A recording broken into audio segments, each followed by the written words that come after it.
Police আসলে সংখ্যাটা বাড়ানো, বেশি সংখ্যা দেখানোর জন্য অনেক নিরীহ মানুষদেরকে আটক করেছে। আমাদের সিনিয়র নেতৃবৃন্দ যারা আছেন তারা এই নাম আহ, তদন্তের মাধ্যমে বিভিন্ন গোয়েন্দা সংস্থার মাধ্যমে যাদেরকে পেয়েছেন তাদের নামগুলো এখানে দিয়েছেন। তো আপনারা অবগত আছেন যে হাসনাত ভাইয়ের উপর গাজীপুরে হামলা হয়েছে। তো সেই জায়গা থেকে আমাদের, যারা আমরা গাজীপুরে ছিলাম, তার পক্ষ থেকে আমাদের নাগরিক কমিটির যারা ছিল সদস্যরা, ওনারা বাদী হয়ে মামলা করতে এসেছেন আজকে শাসন থানায়। তো ইতিমধ্যে পুলিশ বেশ 54 জনকে গ্রেপ্তার করেছে গাজীপুর থেকে। তো যেহেতু আমি জাতীয় নাগরিক পার্টির সেন্ট্রাল সংগঠক হিসেবে আছি, তো সে জায়গা থেকে আমরা খবর পেয়েছি যে পুলিশ আসলে সংখ্যাটা বাড়ানো, বেশি সংখ্যা দেখানোর জন্য অনেক নিরীহ মানুষদেরকে আটক করেছে।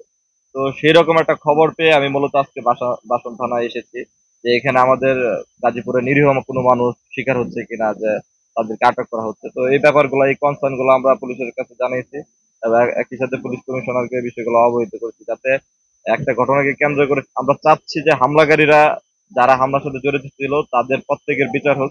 কিন্তু এতে করে যে সাধারণ মানুষদেরকে গড় থেকে এনে এভাবে থানায় আটকে রেখে যাতে কোনো হয়রানির শিকার না হয়, সেজন্য আমি এই বিষয়টা কনসার্ন নেওয়ার জন্য এখানে এসেছিলাম।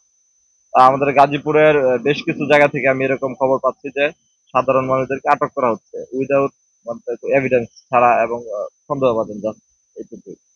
আর আমরা দেখতে পাচ্ছিলাম যে এখানে বেশ আটককৃত সংখ্যাটা অনেক বড়।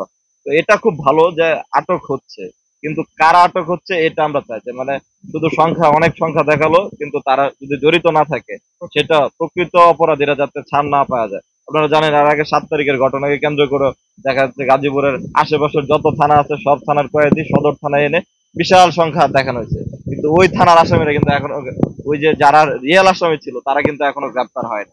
সুতরাং গাজীপুরের প্রশাসন কি করে মেইনলি, তারা কি শুধু ফুটেজবাজি করতে সামনে আসে, নাকি আদৌ কোনো কাজ করতে আসে, এটা আমরা দেখতে চাই। একই সাথে আমরাও আমাদের যে জাতীয় নাগরিক পার্টি থেকে এই বিষয়টা অবজারভেশনে রাখতেছি, যাতে কোনো রকম ভাবে কোনো সাধারণ মানুষ হয়রানির শিকার না হয় এবং প্রকৃত আসামিরা যাতে সঠিক শাস্তি পায় এবং তাদেরকে দেখি আইনের আওতায় এনে যাতে পুলিশ প্রশাসন সঠিক ব্যবস্থা নেয়। সদর উপজেলার আমাদের যে সদস্য ছিল আলামিন ভাই, উনি মামলার বাদী। তো উনি আপনাদেরকে বিস্তারিত জানাবেন একটু পরে, প্রসেসিং এ আছে। আহ, সংখ্যাটা প্রায় 100-র কাছাকাছি হবে। তো উনি আসলে আপনাদেরকে এই বিষয়টা ফাইনাল জানাবেন। কিছুক্ষণ আমরা মূলত এসেছিলাম আমাদের জায়গা থেকে, আমি ব্যক্তিগতভাবে জাতীয় নাগরিক পার্টি থেকে এসেছিলাম, যাতে সাধারণ মানুষকে হয়রানির শিকার না হয় সেই বিষয়টা কনসার্ন নেওয়ার জন্য। আমি আব্দুল্লাহ আল মুহিম, কেন্দ্রীয় সংগঠক উত্তরাঞ্চল, জাতীয় নাগরিক পার্টি। আমরা এখান থেকে 2-3 জনের ব্যাপারে একটা কনসার্ন ছিল আমাদের, বিভিন্ন মাধ্যম থেকে আমরা জানতে পেরেছি যে তারা এখানে অপরাধী না, তাদেরকে বিভিন্ন জায়গা থেকে ধরে নিয়ে এসে জাস্ট অপরাধী হিসেবে চালান দেওয়া হচ্ছে। তো এই বিষয়গুলো আমরা তাকে, মানে আমাদের যে এখানে দায়িত্বশীল আছে ওনাদেরকে জানাইছি যে তাদেরকে তাদেরকে যাতে কোনো রকম হয়রানির শিকার না হতে হয় সেই ব্যবস্থা করতে। একই সাথে হামলার সাথে প্রকৃতপক্ষে যারা জড়িত ছিল, এখন অনেকেই দেখা যাচ্ছে যে বাংলাদেশের 5ই আগস্টের পরবর্তী একটা সময়ে মামলা বাণিজ্যের সাথে জড়িয়ে যায়, যে যাতে কোনো রকম ভাবে এরকম কোনো ঘটনা না ঘটে, এ ব্যাপারে আমরা পুলিশকে সর্বোচ্চ ভাবে দায়িত্বশীল ভূমিকায় দেখতে চাই। আমাদের দেশে যে একটা অভ্যুত্থান ঘটেছে, এই অভ্যুত্থান ঘটার পর একটা ফেসিবাদ সরকারের পতন হয়েছে। এই ফেসিবাদ সরকার এতটাই স্ট্রং অবস্থায় গিয়েছে, তারা একচ্ছত্র আধিপত্য তৈরি করেছে, যেখানে কখন কোথায় কে কি করতেছে আমরা ভালোভাবে বলতে পারবো না। যার জন্য আমরা প্রশাসনের শরণাপন্ন হয়েছি। ইনশাল্লাহ খুব অতি অল্প সময়ের মধ্যেই প্রশাসন আপনাদেরকে এই বিষয়গুলো সুস্পষ্টভাবে ধারণা দেবেন। আওয়ামী লীগ ছাড়া অন্য কেউ আছে কিনা আমরা এখনো সুস্পষ্টভাবে আমরা এখনো সুস্পষ্টভাবে আমরা পরিষ্কার নই, যেহেতু একেবারে যখন অন্ধকার শুরু হয় ওই সময়টাতে সন্ধ্যে 7টায় গতকালকে ঘটনাটা ঘটেছে। আন্তরিকভাবে দুঃখিত, কারণ আমরা স্পেসিফিকলি কারো নাম আমরা বলতে পারছি না। আপনারা কি 100 জনের নাম দেন নাই?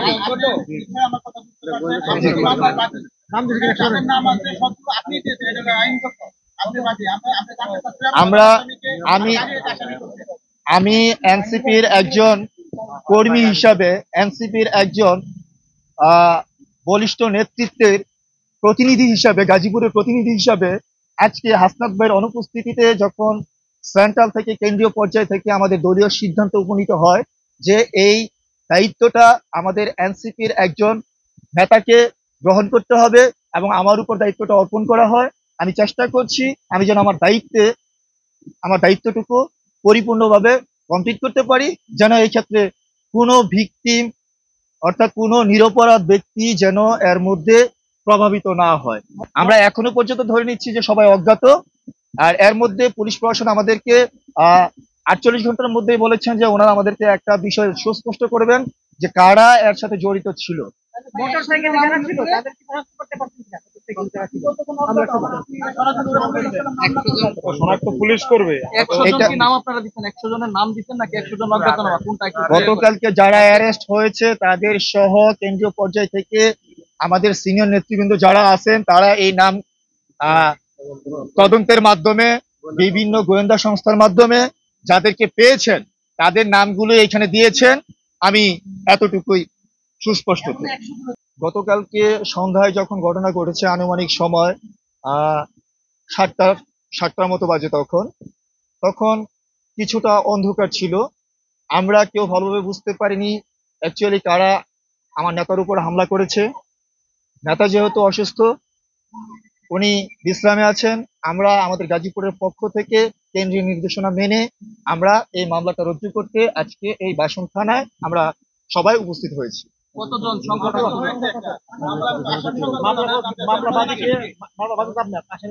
হ্যাঁ, হাসনাত ভাইয়ের অবস্থা খুব বেশি একটা ভালো না, শারীরিকভাবে খুবই ইনজুর্ড, যার জন্য হাসনাত ভাইয়ের পক্ষ থেকে যখন আমাদেরকে বলা হলো যে আপনারা গিয়ে এটার একটা ব্যবস্থা গ্রহণ করেন, তখন আমরা পুলিশ প্রশাসনের সাথে কথা বলার পরে ওনারা আমাদেরকে যখন আশ্বস্ত করলো যে ইনশাল্লাহ আমরা মূলত ভিকটিম যারা আছে আমরা তাদেরকে অ্যাট এনি হাউ 24 ঘন্টা সর্বোচ্চ 48 ঘন্টার মধ্যে হচ্ছে গিয়ে আমরা এটা খুঁজে বের করার চেষ্টা করব, আপনারা আমাদেরকে সহযোগিতা করেন।